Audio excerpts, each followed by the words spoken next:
ਅੱਜ ਅਸੀਂ ਪਹੁੰਚੇ ਹਾਂ Khalsa college of education GT road ਦੇ ਵਿੱਚ। ਸਾਡੇ ਨਾਲ ਨੇ Khalsa college of education GT road ਦੇ ਪ੍ਰਿੰਸੀਪਲ ਡਾਕਟਰ ਹਰਪ੍ਰੀਤ ਕੌਰ। ਸਤਿ ਸ਼੍ਰੀ ਅਕਾਲ। ਸਤਿ ਸ਼੍ਰੀ ਅਕਾਲ ਜੀ। ਸਤਿ ਸ਼੍ਰੀ ਅਕਾਲ ਮੈਮ। ਇਹ ਵਿਰਾਸਤੀ ਕਾਲਜ ਜਿਹੜਾ ਕਿ ਬੜੀਆਂ ਸਦਰਾਂ ਭਾਵਨਾਵਾਂ ਤੇ ਬੜੀ ਮਿਹਨਤ ਧਰਮ ਇੱਕ ਲਿਆਕਤ ਸੰਸਕਾਰਾਂ ਦੇ ਨਾਲ ਬਣਿਆ ਇਹ ਕਾਲਜ ਆ, ਇਹਦੇ ਬਾਰੇ ਸਾਡੇ ਸਰੋਤਿਆਂ ਨੂੰ ਚਾਨਣਾ ਪਾਏ। ਖਾਲਸਾ ਕਾਲਜ ਆਫ ਐਜੂਕੇਸ਼ਨ ਜਿਹੜਾ ਹੈ ਇਹ ਐਜ਼ ਬੀਟੀ ਡਿਪਾਰਟਮੈਂਟ 1954 ਦੇ ਵਿੱਚ ਸ਼ੁਰੂ ਹੋਇਆ ਸੀ ਐਂਡ ਇਹ ਮੇਨ ਕਾਲਜ ਦਾ ਹਿੱਸਾ ਸੀ। 1959 ਦੇ ਵਿੱਚ ਇਸ ਨੂੰ as independent B Ed training college ਦੇ ਨਾਂ ਦੇ ਨਾਲ ਸ਼ੁਰੂ ਕੀਤਾ ਗਿਆ। 59 ਦੇ ਵਿੱਚ ਇਹ ਕਾਲਜ ਜਿਹੜਾ ਹੈ ਇਸ ਬਿਲਡਿੰਗ ਦੇ ਵਿੱਚ ਜਿਹੜਾ ਪਹਿਲੇ ਨਾਭਾ ਹੋਸਟਲ ਜਿਹੜਾ ਹੈਗਾ ਸੀਗਾ ਇੱਥੇ ਇਹਨੂੰ ਸ਼ਿਫਟ ਕਰ ਦਿੱਤਾ ਗਿਆ। ਇਹ 10 ਸਾਲ ਤਾਂ ਇਸ ਤਰ੍ਹਾਂ ਹੀ ਚੱਲਿਆ ਐਜ਼ ਅ ਟ੍ਰੇਨਿੰਗ ਕਾਲਜ, ਉਦੋਂ ਕਹਿੰਦੇ ਸੀ ਐਜੂਕੇਸ਼ਨ ਕਾਲਜ ਨਹੀਂ ਸੀ ਕਹਿੰਦੇ। 1969 ਦੇ ਵਿੱਚ ਫਿਰ ਇੱਥੇ ਅਸੀਂ ਜਿਹੜੀ ਹੈ ਇੱਕ ਪਹਿਲੇ JBT ਕਲਾਸ ਸ਼ੁਰੂ ਹੋਈ, ਉਹ ਫਿਰ ਸਰਕਾਰ ਨੇ ਅਲਟੀਮੇਟਲੀ ਟੇਕ ਓਵਰ ਕਰ ਲਈ ਸੀ। ਫਿਰ ਅਸੀਂ MEd ਕਲਾਸ ਸ਼ੁਰੂ ਕੀਤੀ। 1987 ਦੇ ਵਿੱਚ ਇੱਥੇ MPhil ਦੀ ਕਲਾਸ ਅਸੀਂ ਸ਼ੁਰੂ ਕੀਤੀ ਹੈ। ਫਿਰ 92 ਦੇ ਵਿੱਚ ਇੱਕ ਨਰਸਰੀ ਐਂਡ ਐਲੀਮੈਂਟਰੀ ਕੋਰਸ ਜਿਹੜਾ ਹੈ ਉਹ ਸ਼ੁਰੂ ਕੀਤਾ ਗਿਆ ਸੀਗਾ, ਪਰ ਉਹ ਫਿਰ ਅਲਟੀਮੇਟਲੀ ਉਹ ਵੀ ਸਰਕਾਰ ਨੇ ਜਿਹੜਾ ਹੈ ਆਪਣੇ ਉਹਨੂੰ BEd ਦੇ ਵਿੱਚ ਹੀ ਮਰਜ ਕਰ ਦਿੱਤਾ ਸੀਗਾ। ਤੁਹਾਡਾ ਬੜਾ ਜਿੱਦਾਂ ਤੁਸੀਂ ਇੱਥੇ ਹੀ ਪਹਿਲਾਂ ਲੰਮਾ ਸਮਾਂ ਪੜ੍ਹਾਇਆ ਔਰ ਬਤੌਰ ਹੁਣ ਅਗਵਾਈ ਕਰ ਰਹੇ ਹੋ ਐਜ਼ ਏ ਪ੍ਰਿੰਸੀਪਲ, ਇਨ੍ਹਾਂ ਸਾਰਿਆਂ ਮਾਹੌਲ ਦੇ ਵਿੱਚੋਂ ਨਿਕਲਦੇ ਹੋਏ ਤੁਹਾਨੂੰ ਲੱਗਦਾ ਕਿ ਜਿੱਥੇ ਜਿੱਥੇ ਵੀ ਤੁਹਾਡੇ ਲਿਊਮਨੀਜ਼ ਬੈਠੇ ਨੇ ਇਸ ਕਾਲਜ ਦੇ, ਉਹ ਤੁਹਾਡੇ ਨਾਲ ਸੰਪਰਕ ਦੇ ਵਿੱਚ ਰਹਿੰਦੇ ਨੇ? ਪਿਛਲੇ ਬਹੁਤ ਅੱਛਾ ਸਾਡਾ ਉਹਨਾਂ ਦੇ ਨਾਲ ਰਾਬਤਾ ਜਿਹੜਾ ਹੈ ਬਣਿਆ ਰਹਿੰਦਾ ਹੈ। ਉਹ ਬੱਚੇ ਜਿਹੜੇ ਨੇ ਇੱਕ ਤਾਂ ਪਹਿਲੇ ਤਾਂ ਵੈਸੇ ਹੀ ਜਿਹੜੇ ਨੇ ਸਾਡੇ ਐਲੂਮਨੀਜ਼, ਮੋਸਟ ਆਫ ਦਾ ਜਿਹੜਾ ਐਲੂਮਨੀਜ਼ ਨੇ ਉਹ ਇਹ ਕਾਲਜ ਨੂੰ ਵਿਜ਼ਿਟ ਕਰਦੇ ਨੇ ਐਂਡ ਉਹ ਜਿਹੜਾ ਹੈ ਨਾ ਕੇਵਲ ਹੁਣ ਤਾਂ ਇਸ ਤਰ੍ਹਾਂ ਹੋ ਗਿਆ ਕਿ ਕਈ ਜਿਹੜੇ ਬੱਚੇ ਸਾਡੇ ਕੋਲ ਪੜ੍ਹ ਕੇ ਗਏ ਸੀ ਉਹਨਾਂ ਦੇ ਅੱਗੋਂ ਬੱਚੇ ਵੀ ਸਾਡੇ ਕੋਲ ਪੜ੍ਹਨ ਲੱਗ ਗਏ, ਇੱਥੇ ਹੀ ਪੜ੍ਹਨਾ, ਕਿਉਂਕਿ ਹੁਣ ਸਾਡੇ ਕੋਲ ਨਵੇਂ ਕੋਰਸਿਸ ਸ਼ੁਰੂ ਹੋ ਗਏ ਨੇ ਜਿਹੜੇ ਕਿ +2 ਤੋਂ ਬਾਅਦ ਵੀ ਹੈ। ਜਿਸ ਤਰ੍ਹਾਂ ਸਾਡੇ ਕੋਲ BSc BEd ਇੰਟੈਗਰੇਟਿਡ ਹੈ 4 ਸਾਲਾਂ ਦਾ, BA BEd 4 ਸਾਲਾਂ ਦਾ ਇੰਟੈਗਰੇਟਿਡ ਕੋਰਸ ਹੈ। ਉਹ ਜਿਹੜੇ ਨੇ ਉਹਦੇ ਵਿੱਚ ਬੱਚੇ ਆਉਂਦੇ ਪਏ ਨੇ, BEd ਕਰਨ ਵਾਸਤੇ ਆਉਂਦੇ ਨੇ। BEd MAd 3 ਸਾਲ ਦਾ ਇੰਟੈਗਰੇਟਿਡ ਕੋਰਸ ਹੈ, ਉਹਦੇ ਵਿੱਚ ਆਉਂਦੇ ਨੇ ਐਂਡ ਜਦੋਂ ਇੱਥੇ ਆਉਂਦੇ ਨੇ ਬੱਚੇ ਬਹੁਤ ਮਾਣ ਮਹਿਸੂਸ ਕਰਦੇ ਨੇ ਕਿ ਅਸੀਂ ਇੱਥੋਂ ਪੜ੍ਹੇ ਹਾਂ ਤੇ ਅਸੀਂ ਹਾਂ ਐਂਡ ਬਹੁਤ ਸਾਰੇ ਸਰਕਾਰੀ ਨੌਕਰੀਆਂ ਦੇ ਵਿੱਚ ਨੇ। ਦੇਖੋ ਮਾਣ ਮਹਿਸੂਸ ਤਾਂ ਬੱਚੇ ਇਹ ਵੀ ਕਰਦੇ ਨੇ ਕਿ ਅਸੀਂ ਖਾਲਸਾ ਕਾਲਜ ਦੇ ਵਿਦਿਆਰਥੀ ਹਾਂ। ਇਸ ਕਾਲਜ ਦਾ ਦੁਨੀਆ ਦੇ ਵਿੱਚ ਇੱਕ ਵਿਲੱਖਣ ਪਹਿਚਾਣ ਆ, ਵਿਲੱਖਣ ਨਾਮ ਆ। ਤੁਸੀਂ ਇਹ ਦੱਸਿਓ ਕਿ ਤੁਸੀਂ ਜਿਹਦਾ ਤੁਹਾਡਾ ਕਲਚਰਲ ਐਕਟੀਵਿਟੀ ਆ, ਤੁਹਾਡੀ ਐਕੈਡੈਮਿਕ ਐਕਟੀਵਿਟੀ ਆ, ਤੁਹਾਡੇ ਸਪੋਰਟਸ ਦੇ ਵੀ ਬੱਚੇ ਹੋਣਗੇ, ਤੁਸੀਂ ਹਰ ਪੱਖ ਨੂੰ ਬੜੀ ਬਰੀਕੀ ਦੇ ਨਾਲ ਲੈ ਕੇ ਚੱਲਦੇ ਹੋ। ਤੁਹਾਡੇ ਇਹਨਾਂ ਦੇ ਵਿੱਚ ਵਿਲੱਖਣਤਾ ਕਿੱਦਾਂ ਕਰਦੇ ਹੋ ਤੁਸੀਂ? ਦੇਖੋ, ਜਿੱਥੋਂ ਤੱਕ ਐਕੈਡੈਮਿਕਸ ਦਾ ਸਵਾਲ ਹੈਗਾ ਵਾ, ਸਾਡਾ ਕਾਲਜ ਜਿਹੜਾ ਹੈ ਸਭ ਤੋਂ ਪਹਿਲਾ ਕਾਲਜ ਸੀ ਜਿਹੜੇ ਜਦੋਂ NCTE 94-95 ਦੇ ਵਿੱਚ ਆਈ ਹੈ ਤਾਂ ਇਹ ਸਭ ਤੋਂ ਪਹਿਲੀਆਂ ਇੰਸਟੀਟਿਊਸ਼ਨ ਸੀ ਜਿਨ੍ਹਾਂ ਨੂੰ ਉਹਨਾਂ ਨੇ ਰੈਕੋਗਨੀਸ਼ਨ ਦਿੱਤੀ ਸੀਗੀ। ਉਸ ਤੋਂ ਬਾਅਦ ਇਸ ਕਾਲਜ ਨੂੰ ਉਹਨਾਂ ਨੇ ਨੋਡਲ ਇੰਸਟੀਟਿਊਟ ਵੀ ਜਿਹੜੀ ਹੈ ਇੰਸਟੀਟਿਊਟ ਵੀ ਐਜ਼ ਐਸਟੈਬਲਿਸ਼ ਕੀਤਾ। NAC ਦੀਆਂ ਸਾਡੀਆਂ 3 ਜਿਹੜੀਆਂ ਨੇ ਇੰਸਪੈਕਸ਼ਨਸ ਹੋ ਚੁੱਕੀਆਂ ਨੇ, 2003 ਦੇ ਵਿੱਚ, 2011 'ਚ, 2016 ਦੇ ਵਿੱਚ ਐਂਡ ਤਿੰਨਾਂ ਦੇ ਵਿੱਚ ਸਾਡਾ A ਗ੍ਰੇਡ ਆਇਆ ਵਾ। ਐਂਡ ਉਸ ਤੋਂ ਇਲਾਵਾ ਯੂਨੀਵਰਸਿਟੀ ਦੀਆਂ ਜਿੰਨੀਆਂ ਟੌਪ ਪੋਜੀਸ਼ਨਸ ਹੁੰਦੀਆਂ ਨੇ, ਮੋਸਟ ਆਫ ਦਾ ਟਾਈਮ ਸਾਡਾ ਬੱਚਾ ਜਾਂ ਫਸਟ ਹੁੰਦਾ ਜਾਂ ਸੈਕਿੰਡ ਹੁੰਦਾ ਐਂਡ ਮੈਕਸਿਮਮ ਚੰਕ ਜਿਹੜਾ ਮੈਰਿਟ ਪੋਜੀਸ਼ਨਸ ਦਾ ਵਾ ਉਹ ਬਿਲਕੁਲ ਸਾਡੇ ਕਾਲਜ ਦਾ। ਤੁਹਾਡਾ ਜਿੱਦਾਂ ਕਹਿ ਸਕਦੇ ਆ ਕਿ ਬਹੁਤ ਘੱਟ ਹੁੰਦਾ ਵਾ ਤੁਹਾਡੇ ਕੋਲ ਕੋਈ ਚੀਜ਼ ਲੈ ਕੇ ਜਾਵੇ, ਨਹੀਂ ਤਾਂ ਜਦੋਂ ਵੀ ਅਸੀਂ ਵੇਖਦੇ ਰਹੇ ਹਾਂ Khalsa college of education GT road ਦਾ ਇਨਾਮ ਰਿਹਾ, ਚਾਹੇ ਉਹ ਬੱਚਾ 골ਡ ਮੈਡਲਿਸਟ ਆ ਰਿਹਾ ਵਾ, ਚਾਹੇ ਉਹ ਬੱਚਾ ਕਲਚਰਲ ਐਕਟੀਵਿਟੀ ਦੇ ਵਿੱਚ ਆ ਰਿਹਾ ਵਾ, ਚਾਹੇ ਕਿਤੇ ਨਾ ਕਿਤੇ ਹੋਰ ਵੀ ਮੁਕਾਬਲੇ ਹੁੰਦੇ ਆ। ਇਹਦੇ ਵਿੱਚ ਤੁਸੀਂ ਤੁਹਾਡਾ ਸਟਾਫ ਸਾਰਾ ਤਤਪਰ ਰਹਿੰਦਾ?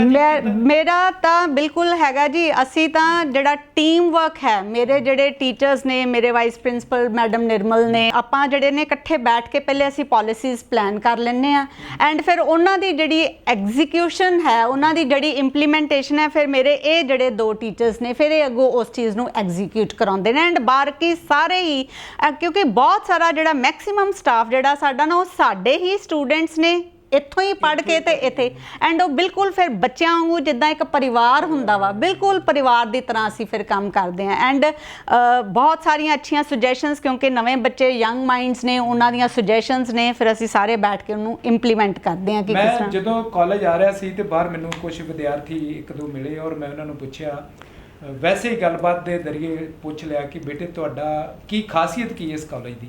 ਔਰ ਮੈਨੂੰ ਉਹ ਕਹਿ ਰਿਹਾ ਸੀ ਕਿ ਸਾਡੀ ਓਵਰਆਲ ਡਿਵੈਲਪਮੈਂਟ ਕਰ ਦਿੰਦੇ ਆ, ਸਾਨੂੰ ਇੱਕ ਮੋਰਲ ਵੈਲਿਊਜ਼ ਤੋਂ ਲੈ ਕੇ ਐਜੂਕੇਸ਼ਨ ਤੋਂ ਲੈ ਕੇ ਇੱਕ ਜੌਬ ਤੱਕ। ਮੈਨੂੰ ਤਾਂ ਇੱਥੋਂ ਤੱਕ ਪਤਾ ਲੱਗਾ ਕਿ ਤੁਸੀਂ ਪਲੇਸਮੈਂਟ ਵੀ ਕਰਵਾ ਦਿੰਦੇ ਹੋ ਜਿਹੜੇ ਬੱਚੇ। ਹਾਂਜੀ ਬਿਲਕੁਲ, ਪਲੇਸਮੈਂਟਸ ਸਾਡੀ ਕੈਂਪਸ ਪਲੇਸਮੈਂਟ ਜਿਹੜੀ ਹੈ ਉਹ ਆਉਂਦੀ ਹੈ।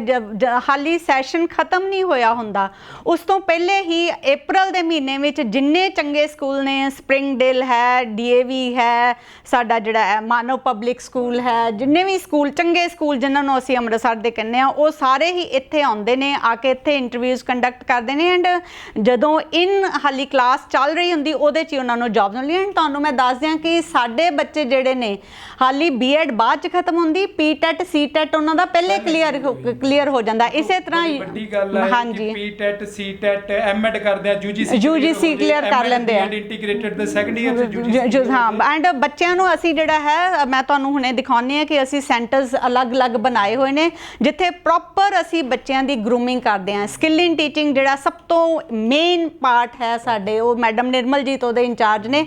ਐਂਡ ਉਹ ਸ਼ੀ ਲੀਵਸ ਨੋ ਸਟੋਨ ਅਨਟਰਨਡ ਕਿ ਹਰ ਬੱਚਾ ਜਿਹੜਾ ਇੱਥੋਂ ਜਾਂਦਾ ਉਹ ਬਿਲਕੁਲ ਤਰਾਸ਼ ਕੇ ਕੱਢਣਾ ਵਾ ਕਿ ਕੋਈ ਜਿਹੜਾ ਹੈ। ਤਾਂ ਹੀ ਲੋਕੀ ਜਿਹੜੇ ਨੇ ਜਦੋਂ ਜਾਂਦੇ ਨੇ ਮਾਰਕੀਟ ਦੇ ਵਿੱਚ, ਫੀਲਡ ਦੇ ਵਿੱਚ ਜਾਂਦੇ ਆ ਸਾਡੇ ਬੱਚੇ, and most of the times ਹੁੰਦਾ ਕਿ ਉੱਥੋਂ ਦੇ ਪ੍ਰਿੰਸੀਪਲਸ ਉਹਨਾਂ ਦੇ ਸਰਟੀਫਿਕੇਟਸ ਵੀ ਨਹੀਂ ਵੇਖਦੇ, ਸਿਰਫ ਸਾਡੇ ਕਾਲਜ ਦੀ ਮੋਰ ਬ੍ਰਾਂਡ ਨੇਮ ਹੈ।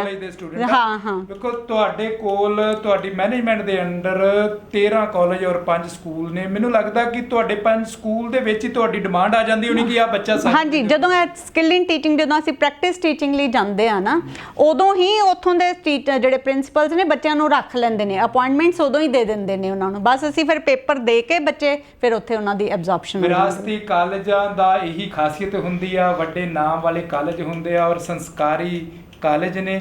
ਅੱਛਾ, ਇੱਕ ਦੱਸਿਓ ਮੈਨੂੰ ਡਾਕਟਰ ਸਾਹਿਬ ਕਿ ਜਿੱਦਾਂ ਤੁਸੀਂ ਸਭ ਧਰਮਾਂ ਨੂੰ ਦੇ ਬੱਚੇ ਜਿਹੜੇ ਆ ਉਹਨਾਂ ਦੇ ਨਾਲ ਇਕੁਅਲ ਲੈ ਕੇ ਚੱਲਦੇ ਹੋ ਕਿਸੇ? ਬਿਲਕੁਲ ਜੀ, ਇੱਥੇ ਸਾਡਾ ਨੋ ਡਾਊਟ ਕਿ ਸਾਡੀ ਇੱਕ ਸਿੱਖ ਇੰਸਟੀਚਿਊਟ ਹੈ, ਬਟ ਲੇਕਿਨ ਜਿਹੜਾ ਸਾਡਾ ਪੋਲਿਸੀ ਹੈ ਜਾਂ ਐਟੀਟਿਊਡ ਹੈ ਉਹ ਬਿਲਕੁਲ ਸੈਕੂਲਰ ਹੈ। ਸਾਡੇ ਕੋਲ ਮੁਸਲਮਾਨ ਬੱਚੇ ਵੀ ਪੜ੍ਹਦੇ ਨੇ, ਸਾਡੇ ਕੋਲ ਈਸਾਈ ਬੱਚੇ ਵੀ ਪੜ੍ਹਦੇ ਨੇ, ਹਿੰਦੂ ਬੱਚੇ ਵੀ ਪੜ੍ਹਦੇ ਨੇ।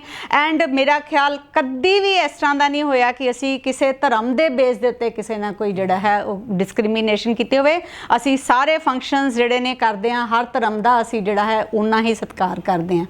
ਤੁਹਾਡੇ ਨਾਲ ਗੱਲ ਕਰਦਿਆਂ ਮੈਨੂੰ ਇੰਨੀ ਕਿਉਰਿਓਸਿਟੀ ਬਣ ਗਈ ਆ ਕਿ ਮੈਂ ਹੁਣ ਕਾਲਜ ਦਾ ਕੈਂਪਸ ਜਿਹੜਾ ਵਾ ਉਹਦਾ ਰੂਮ ਦੇਖਾਂ। ਮੈਂ ਗੁਜ਼ਾਰਿਸ਼ ਕਰਾਂਗਾ ਸਾਨੂੰ ਸਾਰਾ ਔਰ ਸਾਡੇ ਸਰੋਤਿਆਂ ਨੂੰ ਆਪਣਾ ਕਾਲਜ ਇੱਕ ਵਾਰੀ ਵਿਜ਼ਿਟ ਜ਼ਰੂਰ। ਸੋਹਣੀ ਬਿਲਡਿੰਗ ਬਣੀ ਆ ਔਰ ਬਿਲਡਿੰਗ ਵੇਖਦੇ ਆ ਹੀ ਮਨ ਅਸ਼ ਕਰ ਉੱਠਦਾ ਵਾ। ਇਹਦੇ ਬਾਰੇ ਸਾਨੂੰ ਦੱਸਿਓ ਕਿ ਇਹ ਕਿਹਨਾਂ ਨੇ ਡਿਜ਼ਾਈਨ ਕੀਤੀ ਔਰ ਸਾਡੇ ਸਰੋਤਿਆਂ ਨੂੰ ਇਹਦੇ ਬਾਰੇ ਜਾਣਕਾਰੀ ਦਿਓ। ਇਹ ਬਿਲਡਿੰਗ ਡਿਜ਼ਾਈਨ ਕੀਤੀ ਭਾਈ ਰਾਮ ਸਿੰਘ ਹੋਣਾ ਨੇ। ਐਂਡ ਉਹਨਾਂ ਨੇ ਇਸ ਨੂੰ ਜਿਹੜਾ ਹੈ ਪਹਿਲੇ ਪੂਰਾ ਇੱਕ ਮਾਡਲ ਬਣਾਇਆ ਸੀਗਾ। ਐਂਡ ਇਹਦੀ ਸਾਰੀ ਜਿਹੜੀ ਡਿਜ਼ਾਈਨਿੰਗ ਹੈ ਉਹ ਮੁਗਲ ਤੇ ਗੋਥਿਕ ਜਿਹੜਾ ਆਰਟ ਹੈ ਉਹਦਾ ਮਿਕਸ ਕਰਕੇ ਉਹਨਾਂ ਨੇ ਇਹ ਦੇਖੋ ਇਹ ਸਾਰੀਆਂ ਡਾਰਟਸ ਜਿਹੜੀਆਂ ਬਿਲਕੁਲ ਕਿਸ ਤਰ੍ਹਾਂ ਇੱਕ ਤਰ੍ਹਾਂ ਨਜ਼ਰ ਆਉਂਦੀਆਂ ਨੇ। ਔਰ ਸਭ ਤੋਂ ਵੱਡੀ ਗੱਲ ਆ ਕਿ ਇਹ ਬਿਲਡਿੰਗ ਇੱਦਾਂ ਦੀ ਬਣੀ ਹੈ ਕਿ ਤੁਸੀਂ ਜਿਹੜੇ ਵੀ ਕੋਨੇ ਦੇ ਵਿੱਚ ਅਸੀਂ ਜਾਂਦੇ ਆ ਉਸ ਕੋਨੇ ਦੇ ਵਿੱਚ ਹੀ ਇੱਕ ਹਵਾਦਾਰ ਔਰ ਇੱਕ ਰੌਸ਼ਨੀ ਔਰ ਇੱਦਾਂ ਦਾ ਮਾਹੌਲ ਲੱਗਦਾ ਕਿ ਜਿੱਦਾਂ ਕਿਸੇ ਕੋਈ ਆਲੀਸ਼ਾਨ ਮਹਿਲ ਦੇ ਵਿੱਚ। ਔਰ ਜਦੋਂ ਬੱਚੇ ਚੱਲਦੇ ਹੋਣਗੇ ਉਹਨਾਂ ਨੂੰ ਕੀ ਮਹਿਸੂਸ ਹੁੰਦਾ? ਬੱਚਿਆਂ ਨੂੰ ਬਹੁਤ ਇਹਦੇ ਵਿੱਚ ਦੇਖੋ ਜਿੰਨੀ ਨੈਚੁਰਲ ਇੱਥੇ ਬਿਊਟੀ ਹੈ ਕਾਲਜ ਦੇ ਅੰਦਰ, ਐਂਡ ਕੋਈ ਪੋਲਿਊਸ਼ਨ ਨਹੀਂ ਹੈ। ਐਂਡ ਇੱਥੇ ਬਿਨਾ AC ਬਿਨਾ ਤੁਸੀਂ ਜਿਹੜੀ ਹੈ ਦਿਨ ਵੇਲੇ ਤੁਹਾਨੂੰ ਕੋਈ ਲਾਈਟਾਂ ਜਗਾਉਣ ਦੀ ਲੋੜ ਨਹੀਂ ਗੀ। ਐਂਡ ਉਹ ਜਿਹੜਾ ਬੱਚਾ ਜਿਹੜੇ ਨੇ ਇਹ ਆਪਣੇ ਆਪ ਦੇ ਵਿੱਚ ਇੱਕ ਇੱਥੇ ਆਉਣਾ ਜਿਹੜਾ ਹੈ ਉਹ ਵਿਲੱਖਣ ਐਕਸਪੀਰੀਅੰਸ ਪ੍ਰਾਊਡ ਫੀਲ ਕਰਦੇ ਆ। ਹਾਂਜੀ, ਐਂਡ ਬਾਹਰ ਜਿੱਥੇ ਇੰਨੀ ਭੱਜ ਦੌੜ ਹੈ ਨਾ, ਇੰਨੀ ਪੋਲਿਊਸ਼ਨ ਹੈ, ਇੱਥੇ ਆ ਕੇ ਐਟਲੀਸਟ ਹੁੰਦਾ ਕਿ ਆਕਸੀਜਨ ਜਿਹੜੀ ਉਹਨਾਂ ਨੂੰ ਮਿਲਦੀ ਹੈ। ਇਹ ਤੁਹਾਡਾ ਇਹ ਸਾਡਾ ਸੈਮੀਨਾਰ ਹਾਲ ਹੈ ਜੀ। ਇਹਦੇ 'ਚ ਆਪਾਂ ਜਿਹੜੇ ਛੋਟੇ ਅਗਰ ਸੈਮੀਨਾਰ 60-70 ਬੰਦਿਆਂ ਦਾ ਕਰਨਾ ਹੋਵੇ ਤਾਂ ਸਾਡੇ ਬੱਚੇ ਜਿਹੜੇ ਰੂਟੀਨ ਦੇ ਵਿੱਚ ਹੀ ਉਹ ਇੱਥੇ ਆਪਾਂ ਸੈਮੀਨਾਰ ਜਿਹੜੇ ਨੇ ਆਪਣੇ ਕੰਡਕਟ ਕਰਦੇ ਰਹਿੰਦੇ ਨੇ। ਭਾਈ ਰਾਮ ਸਿੰਘ ਹੁਣਾਂ ਨੇ ਜਿਸ ਸਮੇਂ ਡਿਜ਼ਾਈਨ ਕੀਤਾ ਹੈ ਸਾਰਾ ਕਾਲਜ ਔਰ ਉਸ ਤੋਂ ਬਾਅਦ ਸਟੈਪ ਬਾਏ ਸਟੈਪ ਇਹਦੀ ਮੇਨਟੇਨੈਂਸ ਮੈਡਮ ਬਰਕਰਾਰ ਆ ਜੀ? ਸਰ ਬਿਲਕੁਲ ਬਰਕਰਾਰ ਹੈ ਜੀ। ਅਸੀਂ ਪਾਲਿਸ਼ ਕਰਵਾਉਂਦੇ ਹਾਂ ਇਸ ਨੂੰ, ਜਿਹੜੀਆਂ ਇਹ ਚੀਜ਼ ਨੂੰ ਹੈ, ਬਾਕੀ ਸਾਫ ਸਫਾਈ ਐਂਡ ਕੋਈ ਸਿਉਂਕ ਨਹੀਂ ਲੱਗਦੀ ਇਹਨੂੰ ਕੋਈ।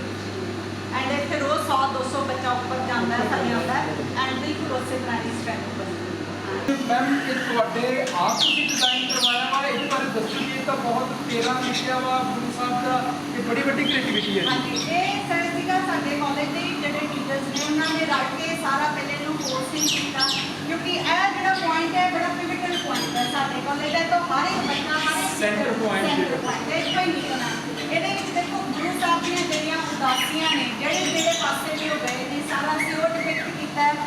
ਗੁਰੂ ਸਾਹਿਬ ਦੀ ਜਿਹੜਾ ਹੈ ਟੀਚਿੰਗਸ ਨੇ ਜਿਹੜੀਆਂ ਤੇਰਾਂ ਦਾ ਕਨਸੈਪਟ ਹੈ ਸਾਰਾ ਜਿਹੜਾ ਘਰ ਦਾ ਹੁੰਦਾ ਧਰਮਸ਼ਾਲ ਉਹ ਸਾਰਾ ਜੋ ਹੈ ਉਹ ਅਸੀਂ ਇਹਦੇ ਵਿੱਚ ਜਿਹੜਾ ਹੈ ਇਹ ਵੇਖ ਕੇ ਅਸੀਂ ਕਹਿ ਸਕਦੇ ਹਾਂ ਕਿ ਜੇ ਵਿਰਾਸਤੀ ਕਾਲਜ ਆ ਤੇ ਅੱਜ ਵੀ ਕ੍ਰੀਏਟੀਵਿਟੀ ਵਿਰਾਸਤੀ ਸੋਚ ਹੀ ਆ ਇਹ ਤੁਹਾਡੀ ਦਰਸਾਉਂਦੀ ਆ ਜੀ ਵੀ ਤੁਹਾਡੀ ਵਿਰਾਸਤੀ ਹਾਂਜੀ ਸਾਰੇ ਟੀਚਰਸ ਜਿਹੜੇ ਨੇ ਉਹ ਤਤਪਰ ਰਹਿੰਦੇ ਨੇ ਕਿ ਕੁਝ ਨਾ ਕੁਝ ਨਵਾਂ ਕੀਤਾ ਜਾਵੇ ਤੇ ਫਿਰ 550 ਤੇ ਉਹਨਾਂ ਸਾਲਾਂ ਤੋਂ ਨਵਾਂ ਕੀਤਾ ਜਾਵੇ ਤੇ ਵਿਲੱਖਣ ਕੀਤਾ ਜਾਵੇ। ਜਿਹੜੇ ਨੇ ਸਾਡੇ ਮੈਡਮ ਡਾਕਟਰ ਮਨਪ੍ਰੀਤ ਨੇ ਇਹ ਨਾਲ ਇੰਚਾਰਜ ਨੇ ਲੈਬ ਦੇ।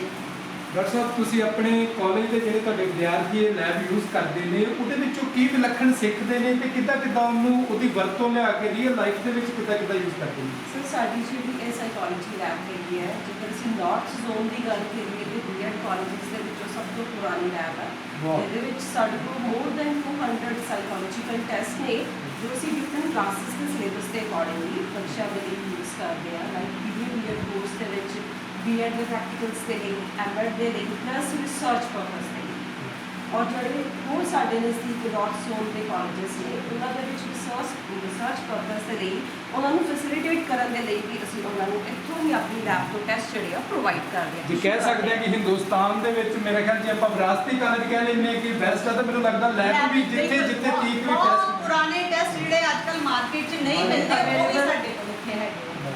ਤੇ ਡਾਕਟਰ ਸਾਹਿਬ ਤੁਸੀਂ ਬੱਚਿਆਂ ਨਾਲ ਜਦੋਂ ਤੁਹਾਡੇ ਬੱਚੇ ਜਿਹੜੇ ਆ ਇੱਕ ਵਿਲੱਖਣ ਇੱਥੇ ਪ੍ਰਾਊਡ ਫੀਲ ਕਰਦੇ ਵਿਲੱਖਣ ਪਹਿਚਾਣ ਰੱਖਦੇ ਆ ਤੇ ਤੁਹਾਡੇ ਨਾਲ ਜਦੋਂ ਉਹ ਲੈਬ ਬਾਰੇ ਗੁਫ਼ਤਗੂ ਜਾਂ ਵਿਚਾਰ ਵਟਾਂਦਰੇ ਕਰਦੇ ਆ ਉਹਨਾਂ ਦਾ ਕੀ ਰਿਸਪੌਂਸ ਹੁੰਦਾ? ਸਰ ਸਾਈਕੋਲੋਜੀ ਸਬਜੈਕਟ ਇੱਕ ਐਸਾ ਜਿਹਨੂੰ ਸੁਣ ਕੇ ਬੱਚੇ ਬਹੁਤ ਜ਼ਿਆਦਾ ਐਂਥੂਸੀਆਸਟਿਕ ਹੁੰਦੇ ਆ ਕਿ ਅਸੀਂ ਦੇਖੀਏ ਕਿ ਐਕਚੁਅਲੀ ਅਸੀਂ ਆਪਣੀ ਜ਼ਿੰਦਗੀ ਦੇ ਵਿੱਚ ਇੱਕ ਬੰਦੇ ਦੀ ਪਹਿਚਾਣ ਜਿਹੜੀ ਆ ਕਿਸ ਤਰੀਕੇ ਨਾਲ ਕਰ ਸਕਦੇ ਹਾਂ। ਸੋ ਉਹਨਾਂ ਨੂੰ ਬੜੀ ਇੱਕ ਐਂਥੂਸੀਆਸਟਿਕ ਐਟੀਟਿਊਡ ਹੁੰਦਾ ਹੈ ਕਿ ਅਸੀਂ ਦੇਖੀਏ ਕਿ ਵਾਕਈ ਅਸੀਂ ਇੰਟੈਲੀਜੈਂਸ ਜੇ ਗੱਲ ਕੀਤੀ ਜਾਵੇ ਤਾਂ ਅਸੀਂ ਕਿੱਦਾਂ ਕਿਸੇ ਮਨੁੱਖ ਦੀ ਇੰਟੈਲੀਜੈਂਸ ਜਿਹੜੀ ਆ ਉਹ ਇਹਨਾਂ ਟੈਸਟ ਨੂੰ ਯੂਜ਼ ਕਰਕੇ ਅਸੈਸ ਕਰ ਸਕਦੇ ਹਾਂ। ਕਿਵੇਂ ਅਸੀਂ ਕਿਸੇ ਦੀ ਜਿਹੜੀ ਪਰਸਨੈਲਿਟੀ ਆ ਉਹ ਅਸੀਂ ਵੇਖ ਸਕਦੇ ਹਾਂ, ਪਰਖ ਸਕਦੇ ਹਾਂ। ਸੋ ਉਹ ਇਹਨਾਂ ਟੈਸਟ ਨੂੰ ਯੂਜ਼ ਕਰਕੇ ਆਪਣੀ ਡੇਲੀ ਜ਼ਿੰਦਗੀ ਦੇ ਵਿੱਚ ਲੋਕਾਂ ਨੂੰ ਵਿਚਰਦੇ ਹੋਏ ਉਸ ਐਸਪੈਕਟ ਨੂੰ ਅਪਲਾਈ ਕਰਦੇ ਆ ਤੇ ਮਨੁੱਖੀ ਸ਼ਖਸੀਅਤ ਨੂੰ ਸਮਝਣ ਦੀ ਕੋਸ਼ਿਸ਼ ਕਰਦੇ ਆ। ਪ੍ਰੋਫੈਸ਼ਨਲ ਦੇ ਵਿੱਚ ਵੇਖ ਲਈਏ ਜੇ ਅਸੀਂ ਕਹਿ ਸਕਦੇ ਹਾਂ ਕਿ ਸਾਡਾ ਪ੍ਰੋਫੈਸ਼ਨਲ ਕਾਲਜ ਆ ਬਟ ਇਹਦੇ ਵਿੱਚ ਜੇ ਜ਼ਿੰਦਗੀ ਦੇ ਉਤਰਾਅ ਚੜ੍ਹਾਅ ਕਿਸੇ ਨੂੰ ਚੈੱਕ ਕਰਨਾ, ਕਿਸੇ ਨਾਲ ਬੈਠਣਾ ਖਲੋਣਾ ਔਰ ਮੈਨੂੰ ਲੱਗਦਾ ਕਿ ਤੁਸੀਂ ਪ੍ਰੋਫੈਸ਼ਨਲ ਕਾਲਜ ਦੇ ਨਾਲ ਓਵਰਆਲ ਡਿਵੈਲਪਮੈਂਟ ਸਾਰਾ ਕੁਝ ਤੁਸੀਂ ਸਮੇਟਿਆ ਵਾ। ਜ਼ਿੰਦਗੀ ਨੂੰ ਵਿਚਰਨ ਦਾ ਜਿਹੜਾ ਤਰੀਕਾ ਹੈ ਉਹ ਵੀ ਦੱਸਣਾ ਹੈ ਅਸੀਂ ਕਦੇ। Khalsa college of education GT road ਨੂੰ ਜੇ ਅਸੀਂ ਇੱਕ ਸ਼ਬਦ ਦੇ ਵਿੱਚ ਕਹਿਣਾ ਹੋਵੇ ਤਾਂ ਗਾਗਰ 'ਚ ਸਾਗਰ ਸਮਾਉਣ ਵਾਲੀ ਗੱਲ ਆ। ਇਹਨਾਂ ਦੀ ਹਰ ਇੱਕ ਲੈਬ ਜਿਹੜੀ ਵਿਲੱਖਣ ਆ, ਇਹਨਾਂ ਦਾ ਇੱਥੋਂ ਦਾ ਮਾਹੌਲ ਫੁੱਲ ਬੂਟੇ ਸਾਰੇ ਇੱਦਾਂ ਆਪਸ ਵਿੱਚ ਜਿੱਦਾਂ ਗੱਲਾਂ ਕਰਦੇ ਆ, ਸਫਾਈ ਇੰਨੀ ਵਧੀਆ ਵਾ। ਬਾਕੀ ਵੀ ਅਸੀਂ ਮੈਮ ਨੂੰ ਗੁਜ਼ਾਰਿਸ਼ ਕਰਾਂਗੇ ਕਿ ਸਾਨੂੰ ਆਪਣਾ ਕਾਲਜ ਜਿਹੜਾ ਵਾ ਬਾਕੀ ਲੈਬਸ ਵੀ ਵਿਜ਼ਿਟ ਕਰਾਓ। ਇਹ ਸਾਡਾ ਡਿਸਟ੍ਰਿਕਟ ਜਿਹੜਾ ਹੈ ਲੀਗਲ ਅਥਾਰਟੀ ਸੈੱਲ ਜਿਹੜਾ ਹੈ ਉਹਨਾਂ ਨੇ ਇੱਥੇ ਐਸਟੈਬਲਿਸ਼ ਕੀਤਾ ਵਾ। ਇਹਦੇ ਇੰਚਾਰਜ ਨੇ ਡਾਕਟਰ ਦੀਪਿਕਾ ਕੋਹਲੀ। ਸਤਿ ਸ਼੍ਰੀ ਅਕਾਲ ਮੈਮ। ਤੁਸੀਂ ਆਪਣੇ ਜਿਹੜਾ ਸੈੱਲ ਕ੍ਰੀਏਟ ਕੀਤਾ ਉਹਦੇ ਬਾਰੇ ਸਾਡੇ ਸਰੋਤਿਆਂ ਨੂੰ ਥੋੜਾ ਜਿਹਾ ਜਾਣਕਾਰੀ ਦਿਓ ਜੀ ਕੀ ਕਰਦੇ? ਸਰ ਐਕਚੁਅਲੀ ਇਹ ਸੈੱਲ ਜਿਹੜਾ ਹੈ ਇੱਕ ਤਰ੍ਹਾਂ ਦੇ ਨਾਲ ਹੈ ਐਜੂਕੇਸ਼ਨਲ ਕਲੀਨਿਕ ਹੈ। ਐਜੂਕੇਸ਼ਨਲ ਕਲੀਨਿਕ ਮਤਲਬ ਇਹ ਹੱਬ ਹੈ ਇੱਕ ਤਰ੍ਹਾਂ ਦੇ ਨਾਲ ਜਿਸ 'ਚ ਅਸੀਂ ਬਹੁਤ ਫੈਸਿਲਿਟੀਜ਼ ਬੱਚਿਆਂ ਨੂੰ ਪ੍ਰੋਵਾਈਡ ਕਰਦੇ ਹਾਂ। ਬੱਚਿਆਂ ਨੂੰ ਗਾਈਡੈਂਸ ਪ੍ਰੋਵਾਈਡ ਕੀਤੀ ਜਾਂਦੀ ਹੈ, ਪਲੇਸਮੈਂਟ ਸਰਵਿਸਿਜ਼ ਹੈ, ਗ੍ਰੀਵੈਂਸ ਰਿਡਰੈਸਲ ਸੈੱਲ ਵੀ ਹੈ। ਟਾਈਮ ਟੂ ਟਾਈਮ ਜਦੋਂ ਵੀ ਸਾਨੂੰ ਕੋਈ ਕੰਪਲੇਨਸ ਆਉਂਦੀਆਂ ਹੈ ਤੇ ਉਹਨੂੰ ਪ੍ਰੋਪਰ ਚੈਨਲ ਦੇ ਥਰੂ ਰੂਟ ਦੇ ਥਰੂ ਉਹਨਾਂ ਨੂੰ ਸੋਲਵ ਕੀਤਾ ਜਾਂਦਾ ਹੈ। ਨਾਲ ਹੀ ਅਸੀਂ ਇੱਥੇ ਪੰਜਾਬ ਡਿਸਟ੍ਰਿਕਟ ਲੀਗਲ ਅਥਾਰਟੀ ਜਿਹੜੀ ਹੈ ਉਹਦੇ ਅੰਦਰ ਲੀਗਲ ਏਡ ਕਲੀਨਿਕ ਨੂੰ ਸੈਟਅਪ ਕੀਤਾ ਹੈ। ਐਂਡ ਬੇਸਿਕਲੀ ਅਸੀਂ ਇੱਥੇ ਉਹਨਾਂ ਨੂੰ ਫ੍ਰੀ ਲੀਗਲ ਏਡ ਦਿੰਦੇ ਹਾਂ। ਜਿਹੜੇ ਵੀ ਕਿਸੇ ਸਟੂਡੈਂਟ ਨੂੰ ਉਹਨਾਂ ਦੇ ਰਿਲੇਟਿਵਸ ਨੂੰ ਗਲੀਆਂ ਦੇ ਵਿੱਚ ਮੁਹੱਲਿਆਂ ਦੇ ਵਿੱਚ ਕੋਈ ਪ੍ਰੋਬਲਮ ਆਉਂਦੀ ਹੈ, ਛੋਟੇ ਜਿਹੜੇ ਕੇਸਿਸ ਹੁੰਦੇ ਆ ਸੇਵਾ ਦੇ ਤੌਰ ਤੇ ਹਾਂਜੀ ਸਰ, ਇਹ ਬੇਸਿਕਲੀ ਮੈਂ ਬਾਹਰ ਤੁਸੀਂ ਜਦੋਂ ਅੰਦਰ ਆਏ ਹੋ ਉੱਥੇ ਵੀ ਲਿਖਿਆ ਹੋਇਆ ਸਰਵਿਸ ਟੂ ਹਿਊਮੈਨਿਟੀ। ਇਹ ਸਿਰਫ ਇੱਕ ਤਰ੍ਹਾਂ ਦੇ ਨਾਲ ਸਰਵਿਸ ਹੈ ਜਿਹੜੀ ਅਸੀਂ ਆਪਣੇ ਬੱਚਿਆਂ ਨੂੰ ਵੀ ਦੇ ਰਹੇ ਹਾਂ, ਪੇਰੈਂਟਸ ਨੂੰ ਵੀ ਦੇ ਰਹੇ ਹਾਂ ਤੇ ਅੱਗੇ ਵੀ ਅਸੀਂ ਜਿਹੜਾ ਹੈ ਉਹ ਮੁਹੱਈਆ ਕਰਾ ਰਹੇ ਹਾਂ। ਬਹੁਤ ਵੱਖਰੇ ਕਾਲਜ ਹੁੰਦੇ ਆ ਜਿਹੜੀ ਇੰਨੀ ਉਚੇਰੀ ਸੋਚ ਲੈ ਕੇ ਚੱਲਦੇ ਆ ਜਿਨ੍ਹਾਂ ਦੇ ਵਿੱਚ ਅਸੀਂ ਐਜੂਕੇਸ਼ਨ ਦੀ ਗੱਲ ਕਰ ਲੈਂਦੇ ਆ, ਸਪੋਰਟਸ ਦੀ ਗੱਲ ਕਰ ਲੈਂਦੇ ਆ, ਕਲਚਰਲ ਐਕਟੀਵਿਟੀਜ਼ ਦੀ ਗੱਲ ਕਰ ਲੈਂਦੇ ਆ। ਬਟ ਜਿਹੜਾ ਸੁਸਾਇਟੀ ਦੇ ਨਾਲ ਇੱਕ ਸੇਵਾ ਭਾਵਨਾ ਦੇ ਨਾਲ ਚੱਲਣਾ ਉਹ ਇੱਕ ਵਿਲੱਖਣ ਇਸ ਹਿੱਸੇ ਕਾਲਜ ਦੇ ਹਿੱਸੇ ਹੀ ਆਈ ਆ। ਡਾਕਟਰ ਸਾਹਿਬ ਤੁਸੀਂ ਇਹ ਦੱਸਿਓ ਕਿ ਤੁਸੀਂ ਆਪਣੇ ਜਦੋਂ ਨੌਕਰੀ ਕਰਕੇ ਆਪਣੀ ਜੌਬ ਪੂਰੀ ਕਰਕੇ ਕਿੰਨਾ ਟਾਈਮ ਉੱਧਰ ਦਿੰਦੇ? ਸਰ ਆਲਮੋਸਟ ਕਿਉਂਕਿ ਕਲਾਸਿਸ ਜਿਹੜਾ ਵਰਕ ਬਰਡਨ ਹੈ 4 ਲੈਕਚਰਸ ਹੁੰਦੇ ਆ ਦਿਨ ਦੇ ਵਿੱਚ, ਉਸ ਤੋਂ ਬਾਅਦ ਸਾਰਾ ਟਾਈਮ ਮੇਰਾ ਇੱਧਰ ਹੁੰਦਾ ਹੈ। ਇਹਦੇ ਨਾਲ ਨਾਲ ਸਰ ਸਾਡਾ ਇੱਕ ਹੋਰ ਸੈਂਟਰ ਐਸੋਸੀਏਟਿਡ ਹੈ ਜਿਹੜਾ ਹੈ ਸੈਂਟਰ ਆਫ ਕੰਪੀਟੀਟਿਵ ਐਗਜ਼ਾਮੀਨੇਸ਼ਨ, ਉਹ ਤੁਹਾਨੂੰ ਹੁਣ ਅਸੀਂ ਦਿਖਾਵਾਂਗੇ। ਤੇ ਬਾਕੀ ਸਾਰਾ ਟਾਈਮ ਸਰ ਮੇਰਾ ਇੱਥੇ ਹੀ ਹੁੰਦਾ ਹੈ ਕਾਲਜ ਦੀ ਡਿਊਟੀ ਦੇ ਨਾਲ, ਵਰਕਲੋਡ ਦੇ ਨਾਲ ਨਾਲ ਇਹ ਇੱਥੇ ਅਸੀਂ ਸਰਵਿਸ ਦੇ ਰਹੇ ਹਾਂ ਬੱਚਿਆਂ ਨੂੰ। ਅਪਰੋਕਸੀਮੇਟਲੀ ਸਰ 4 ਆਵਰਸ ਇੱਥੇ ਸਪੈਂਡ ਹੁੰਦੇ ਆ ਡੇਲੀ।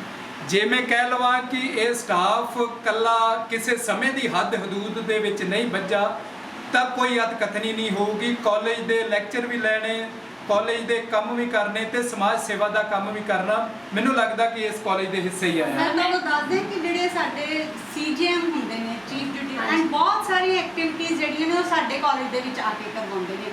ਕੋਈ ਡਰੱਗ ਅਬਿਊਜ਼ ਤੇ ਹੋਵੇ, ਕੋਈ ਵਿਮਨ ਜਿਹੜਾ ਸੈਕਸ਼ੂਅਲ ਹੈਰੈਸਮੈਂਟ ਹੈ, ਉਹ ਇੱਥੇ ਹੀ ਐਕਟੀਵਿਟੀਜ਼ ਹੁੰਦੀਆਂ। ਸਾਡੇ ਕੋਲ ਪੈਰਾਲੀਗਲ ਵੋਲੰਟੀਅਰਸ ਵੀ ਨੇ ਜਿਹੜੇ ਸਟੂਡੈਂਟਸ ਨੇ, ਅਗਰ ਜਿਹੜਾ ਹੈ ਉਹ ਵੀ ਆਪਣਾ ਟਾਈਮ ਪੂਰਾ ਲਗਾਉਂਦੇ ਨੇ ਲੋਕਾਂ ਦੀ ਹੈਲਪ ਕਰਨ ਲਈ। ਡਾਕਟਰ ਸਾਹਿਬ ਮੈਨੂੰ ਇਹ ਲੱਗਦਾ ਕਿ ਸਾਡੇ ਸਰੋਤੇ ਇਹ ਸੁਣ ਕੇ ਜ਼ਰੂਰ ਗਦ-ਗਦ ਹੋਏ ਹੋਣਗੇ ਕਿ ਜਿੱਥੇ ਸਾਨੂੰ ਲੋੜ ਆ ਕੰਮਕਾਰ ਕਰਨ ਦੀ, ਐਜੂਕੇਸ਼ਨ ਲੈਣ ਦੀ, ਉੱਥੇ ਸਾਨੂੰ ਲੋੜ ਹੈ ਕਿ ਇਨਸਾਨੀਅਤ ਨੂੰ ਵੀ ਜਿੰਦਾ ਰੱਖਣ ਦੀ। ਸਰ ਐਕਚੁਅਲੀ ਟੀਚਰ ਦਾ ਰੋਲ ਹੁਣ ਸਿਰਫ ਇਹ ਨਹੀਂ ਰਹਿ ਗਿਆ ਕਿ ਅਸੀਂ ਸਿਰਫ ਇਨਸਟਰਕਸ਼ਨ ਦਈਏ ਜਾਂ ਨੌਲੇਜ ਨੂੰ ਡਿਸੈਮੀਨੇਟ ਕਰੀਏ। ਸਾਡਾ ਸਭ ਨੂੰ ਵੱਡਾ ਰੋਲ ਹੈ ਕਿ ਅਸੀਂ ਫੈਸਿਲੀਟੇਟਰ ਹਾਂ, ਗਾਈਡੈਂਸ ਵਰਕਰ ਹਾਂ, ਕਾਉਂਸਲਰ ਹਾਂ। ਤਾਂ ਸਾਨੂੰ ਇਹ ਰੋਲ ਜਿਹੜਾ ਹੈ ਉਹ ਵੀ ਇਹਦੇ ਵਿੱਚ ਸਾਨੂੰ ਪਰਫਾਰਮ ਕਰਨਾ ਪੈਂਦਾ ਹੈ ਦਿਨ ਦੇ ਵਿੱਚ। ਐਂਡ ਮੈਂ ਇਹ ਵੀ ਦੱਸਣਾ ਚਾਹਾਂਗੀ ਸਰ, ਜਿਹੜੇ ਅਸੀਂ ਸਟੂਡੈਂਟਸ ਲਈ ਇੱਕ ਗਰੁੱਪ ਕ੍ਰੀਏਟ ਕੀਤਾ ਹੈ ਇਨੋਵੇਟਿਵ ਟੀਚਰਸ ਦਾ, ਐਂਡ ਉਹ ਸਾਰੇ ਕਾਲਜ ਲਈ ਓਪਨ ਸੀ, ਸੈਲ ਦੇ ਥਰੂ ਹੀ ਕੀਤਾ ਹੈ। ਐਂਡ ਉਹਦੇ ਵਿੱਚ ਕੀ ਹੈ, ਜਿਹੜੇ ਬੱਚੇ ਇੰਟਰਸਟਿਡ ਸੀ ਉਹਨਾਂ ਨੂੰ ਅਸੀਂ ਇਸ ਗਰੁੱਪ ਦੇ ਵਿੱਚ ਐਡ ਕੀਤਾ ਹੈ। ਹੁਣ ਟਾਈਮ ਟੂ ਟਾਈਮ ਉਹਨਾਂ ਨੂੰ ਅਸੀਂ ਫਰਦਰ ਟ੍ਰੇਨਿੰਗ ਦੇ ਰਹੇ ਹਾਂ। ਲਾਈਕ ਜਿਹੜੇ ਸਵਯਮ ਦੇ ਕੋਰਸਿਸ ਚੱਲ ਰਹੇ ਹੈ, ਇੰਟਰਸ਼ਾਲਾ ਚੱਲ ਰਹੀਆਂ ਹੈ, ਉਹਨਾਂ ਦੇ ਉੱਤੇ ਇਹਨਾਂ ਨੂੰ ਅਸੀਂ ਰਜਿਸਟਰ ਕਰਾਇਆ ਹੋਇਆ ਹੈ ਤੇ ਉਹ ਮੂਡਲ ਬਣਾਉਣਾ, ਮੂਵ ਬਣਾਉਣਾ ਵੀ ਸਿੱਖ ਰਹੇ ਨੇ।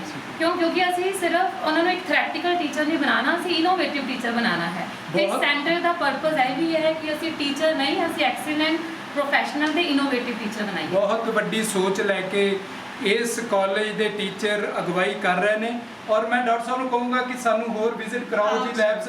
ਇਹ ਇਸ ਕਾਲਜ ਦਾ ਸਟਾਫ ਨੂੰ ਵੇਖ ਕੇ ਇਦਾਂ ਲੱਗਦਾ ਕਿ ਜਿੱਦਾਂ ਅਸੀਂ ਕਿਸੇ ਪੁਰਾਣੇ ਮਹਿਲ ਦੇ ਉਸ ਡਾਈਨਿੰਗ ਜਾਂ ਉਸ ਕਮਰਿਆਂ ਦੇ ਵਿੱਚ ਜਿੱਥੇ ਬੈਠ ਕੇ ਬਹੁਤ ਵਿਚਾਰ ਚਰਚਾ ਹੁੰਦੀਆਂ ਸੀ ਉਹਦੇ ਤੋਂ ਘੱਟ ਨਹੀਂ ਆ।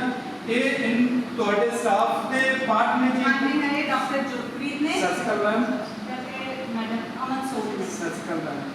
ਇਹ ਮੈਮ ਤੁਸੀਂ ਜਦੋਂ ਕਾਲਜ ਸ਼ੁਰੂ ਤੋਂ ਬਣਿਆ ਉਦੋਂ ਤੋਂ ਹੀ ਚੱਲਦਾ ਹੈ ਸਟਾਫ ਰੂਮਾਇਆ ਕਿ ਜਾਂ ਤੁਸੀਂ ਬਾਅਦ ਦੇ ਵਿੱਚ ਕਨਵਰਟ ਕੀਤਾ ਜੀ? ਇਹ ਪਹਿਲੇ ਚਲੋ ਜਿਸ ਤਰ੍ਹਾਂ ਜ਼ਰੂਰਤ ਪੈਂਦੀ ਗਈ, ਪਹਿਲੇ ਸਟਾਫ ਥੋੜਾ ਹੁੰਦਾ ਸੀ, ਛੋਟਾ ਕਾਲਜ ਹੁੰਦਾ ਸੀ, ਉਦੋਂ ਛੋਟਾ ਸਟਾਫ ਰੂਮ ਵੀ ਹੁੰਦਾ ਸੀ। ਇਹ ਹੁਣ ਕਾਫੀ ਮੇਰਾ ਖਿਆਲ 10-12 ਸਾਲ ਤੋਂ ਸਾਡਾ ਇਹੀ ਅਸੀਂ ਸਟਾਫ ਰੂਮ। ਔਰ ਮੈਂ ਆਪਣੇ ਕੈਮਰਾਮੈਨ ਨੂੰ ਕਹੂੰਗਾ ਕਿ ਇੱਕ ਵਾਰੀ ਆ ਕ੍ਰੀਏਟੀਵਿਟੀ ਜਿਹੜੀ ਆਪਣੇ ਕੈਮਰੇ ਦੇ ਵਿੱਚ ਵੇਖਣੇ ਤਾਂ ਐ ਲੱਗਦਾ ਕਿ ਜਿੱਦਾਂ ਤੁਹਾਡੇ ਕਾਲਜ ਦੇ ਆਰਟ ਟੀਚਰ ਜਾਂ ਤੁਹਾਡੇ ਜਿਹੜੇ ਵਿਦਿਆਰਥੀ ਆ ਉਹਨਾਂ ਨੇ ਕੰਧਾਂ ਤੇ ਹੀ ਮੋਤੀ ਕਰੋਤੇ ਆ। ਹਾਂ ਬਿਲਕੁਲ। ਇੱਕ ਦੇਖੋ ਟੀਚਰ ਜਿਹੜਾ ਹੈ ਉਹਦਾ ਕੰਮ ਜਿਹੜਾ ਹੈ ਪੜਾਉਣਾ ਹੈ, ਉਹ ਥੋੜਾ ਸਟ੍ਰੈਸਡ ਹੈ ਔਰ ਲੇਕਿਨ ਜਦੋਂ ਉਹਨੇ ਆਰਾਮ ਕਰਨਾ ਉਹਨੂੰ ਇੱਕ ਇਸ ਤਰ੍ਹਾਂ ਦੀ ਐਂਬੀਐਂਸ, ਇੱਕ ਕੰਫਰਟੇਬਲ ਮਾਹੌਲ ਚਾਹੀਦਾ ਹੈ। ਫਿਰ ਇੱਥੇ ਆ ਕੇ ਟੀਚਰਸ ਜਿਹੜੇ ਨੇ ਆਪਣਾ ਰਿਲੈਕਸ ਕਰ ਸਕਦੇ। ਉਧਰ ਅਸੀਂ ਇਹਨਾਂ ਦਾ ਲੰਚ ਰੂਮ ਅਲੱਗ ਬਣਾਇਆ ਹੋਇਆ ਹੈ। ਹਾਂਜੀ ਹਾਂਜੀ, ਉਧਰ ਲੰਚ ਰੂਮ ਅਲੱਗ ਹੈ। ਇੱਥੇ ਬੈਠ ਕੇ ਇਹ ਪੜ੍ਹ ਲੈਂਦੇ ਨੇ, ਰਿਲੈਕਸ ਕਰ ਲੈਂਦੇ ਨੇ, ਫਿਰ ਅਗਲਾ ਆਪਣੀ ਪ੍ਰੈਪਰੇਸ਼ਨ ਕਰਦੇ ਨੇ। ਕਿੰਨੀ ਵੱਡੀ ਸੋਚ ਆ। ਜੇ ਅਧਿਆਪਕ ਅੱਜ ਦਾ ਕੰਫਰਟੇਬਲ ਮਾਹੌਲ ਦੇ ਵਿੱਚ ਵਿਚਰੂਗਾ, ਉਸ ਚੰਗੇ ਜਗ੍ਹਾ ਤੇ ਬੈਠ ਕੇ ਖਾਣਾ ਖਾਊਗਾ ਤਾਂ ਜ਼ਰੂਰ ਤਾਲੀਮ ਵੀ ਚੰਗੀ ਦਊਗਾ। ਇਹ ਚੰਗੀ ਤੇ ਉਚੇਰੀ ਜਿਹੜੀ ਸੋਚ ਆ ਮੈਨੂੰ ਲੱਗਦਾ Khalsa college of education GP road ਦੇ ਹਿੱਸੇ ਹੈ। ਹਾਂਜੀ, ਮੈਡੀਟੇਸ਼ਨ ਰੂਮ ਹੈ। ਠੀਕ ਹੈ ਜੀ। ਇਹ ਰੂਮ ਦੇ ਵਿੱਚ ਇਹ ਹੈ ਕਿ ਅਸੀਂ ਸਵੇਰ ਵੇਲੇ ਜਿਹੜਾ ਹੈ ਆ ਕੇ ਪਹਿਲੇ ਅਸੀਂ ਇੱਥੇ ਜਪਜੀ ਸਾਹਿਬ ਦਾ ਪਾਠ ਜਿਹੜਾ ਟੀਚਰਸ ਕਿਉਂਕਿ ਦਿਨ ਦੀ ਸ਼ੁਰੂਆਤ ਤੁਸੀਂ ਬਹੁਤ ਉਸ ਪਰਮਾਤਮਾ ਦੇ ਅਸੀਂ ਨਾਲ ਇੱਥੇ ਹਾਂਜੀ ਸਵੇਰੇ ਪਾਠ ਕਰਦੇ ਹਾਂ। ਪਹਿਲੇ ਸਵੇਰੇ ਕੀਰਤਨ ਲੱਗਾ ਹੁੰਦਾ ਹੈ, ਜਦੋਂ ਅਸੀਂ 8 ਵਜੇ ਕੀਰਤਨ ਲਗਾ ਦਿੰਦੇ ਹਾਂ। 9 ਵਜੇ ਜਦੋਂ ਟੀਚਰਸ ਆ ਜਾਂਦੇ ਨੇ, ਸਟੂਡੈਂਟ ਸਭ ਲਈ ਓਪਨ ਹੈ ਕਿ ਇੱਥੇ ਅਸੀਂ 10 ਮਿੰਟ 15 ਮਿੰਟ ਅਸੀਂ ਬੈਠ ਕੇ ਪਾਠ ਕਰਦੇ ਹਾਂ। ਫਿਰ ਉਸ ਤੋਂ ਇਲਾਵਾ ਜਦੋਂ ਡਿਊਰਿੰਗ ਦਾ ਡੇ ਅਗਰ ਕੋਈ ਬੱਚਾ ਜਿਹੜਾ ਹੈ ਕੋਈ ਯੋਗਾ ਕਰਨਾ ਚਾਹੁੰਦਾ ਹੈ ਜਾਂ ਕੋਈ ਇਕਾਂਤ ਦੇ ਵਿੱਚ ਆਪਣੇ ਆਪ ਨੂੰ ਇੰਟਰੋਸਪੈਕਟ ਕਰਨਾ ਚਾਹੁੰਦਾ ਹੈ ਤੇ ਉਹ ਫਿਰ ਇਸ ਰੂਮ ਦੇ ਵਿੱਚ ਆ ਕੇ ਬੈਠ ਜਾਂਦਾ। ਬਹੁਤ ਹੀ ਵਧੀਆ ਲੱਗਾ ਇਹ ਰੂਮ ਜਿਹੜਾ ਇੱਕ ਬਿਲਕੁਲ ਹੀ ਜਿਹਦੇ ਵਿੱਚ ਬੈਠ ਕੇ ਇੱਕ ਮਨ, ਧਿਆਨ, ਇਕਾਗਰਤਾ ਇੱਕ ਹੋ ਜਾਣੀ ਔਰ ਫਿਰ ਉਸ ਬੱਚੇ ਨੇ ਜਾ ਕੇ ਸਾਰਾ ਦਿਨ ਪੜ੍ਹਨਾ। ਇਸ ਤੋਂ ਵੱਡੀ ਮੈਨੂੰ ਲੱਗਦਾ ਕੋਈ ਸੋਚ ਨਹੀਂ ਹੋ ਸਕਦੀ। ਕਿਸੇ ਵੀ ਇੰਸਟੀਟਿਊਸ਼ਨ ਦੀ ਜਿਹੜੀ ਇੰਟੈਲੈਕਚੁਅਲ ਹੱਬ ਹੁੰਦੀ ਹੈ ਉਹ ਇਹ ਸਾਡੀ ਲਾਇਬ੍ਰੇਰੀ ਹੈ। ਇਹ ਕਹਿ ਸਕਦੇ ਹਾਂ ਕਿ ਇਸ ਲਾਇਬ੍ਰੇਰੀ ਦੇ ਵਿੱਚ ਜੇ ਗਿਆਨ ਜੋ ਕਿ ਤੁਸੀਂ ਸਾਰੀ ਦੁਨੀਆ ਦਾ ਨਿਚੋੜ ਕੇ ਰੱਖਿਆ ਹੋਣਾ ਜੀ ਇੱਥੇ ਦੁਨੀਆ ਦਾ ਗਿਆਨ ਜਿਹੜਾ ਹੈ ਐਂਡ ਇੱਥੇ ਉਹ ਗਿਆਨ ਹੈ ਜਿਹੜਾ ਅੱਜ ਕੱਲ੍ਹ ਇੰਟਰਨੈਟ ਤੇ ਵੀ ਅਵੇਲੇਬਲ ਹੈ ਕਿਉਂਕਿ ਇੱਥੇ ਇੰਨਾ ਪੁਰਾਣੇ ਜਰਨਲਸ ਐਂਡ ਬੁੱਕਸ ਨੇ ਜਿਹੜੀਆਂ ਕਿ ਅੱਜ ਤੱਕ ਤੁਹਾਨੂੰ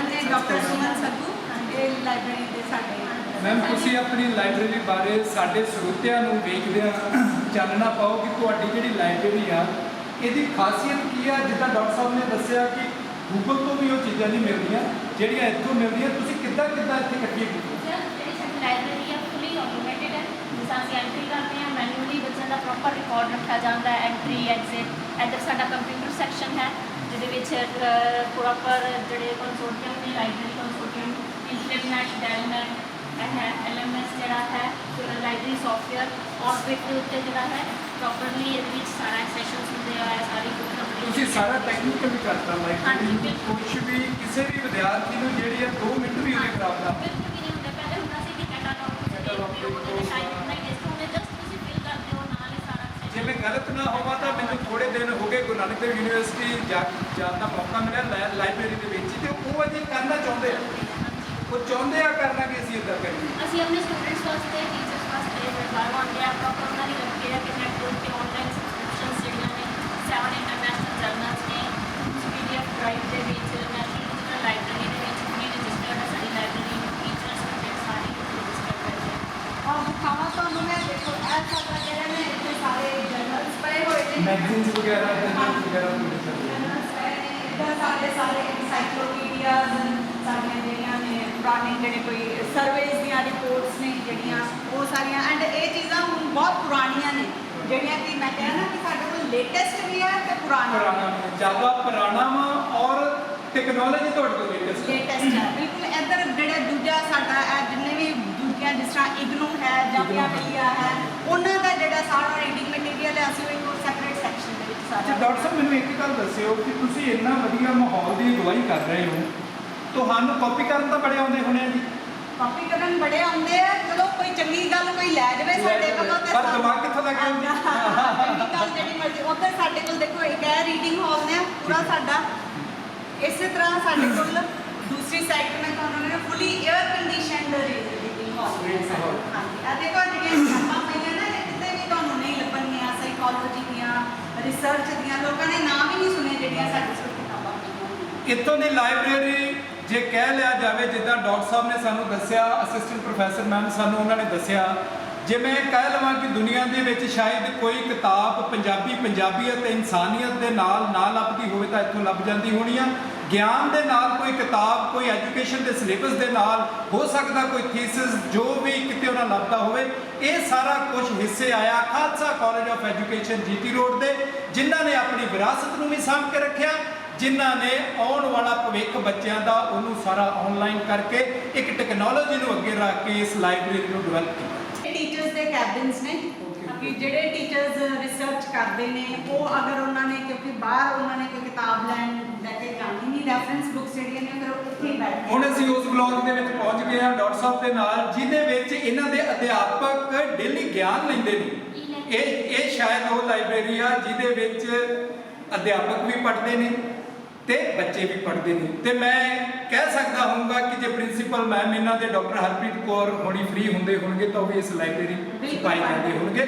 ਇੱਥੋਂ ਦਾ ਮਾਹੌਲ ਇਹ ਆ ਕਿ ਗਿਆਨ ਨੂੰ ਗਿਆਨ ਦਾ ਵਾਧਾ ਕਰੀ ਜਾਣਾ, ਤਦ ਹੀ ਮੈਨੂੰ ਲੱਗਦਾ ਕਿ ਇਹ ਕਾਲਜ ਜਿਹੜਾ ਦੁਨੀਆ ਦੇ ਵਿੱਚ ਇੱਕ ਆਪਣੀ ਵਿਲੱਖਣ ਪਹਿਚਾਣ ਰੱਖ ਰਿਹਾ।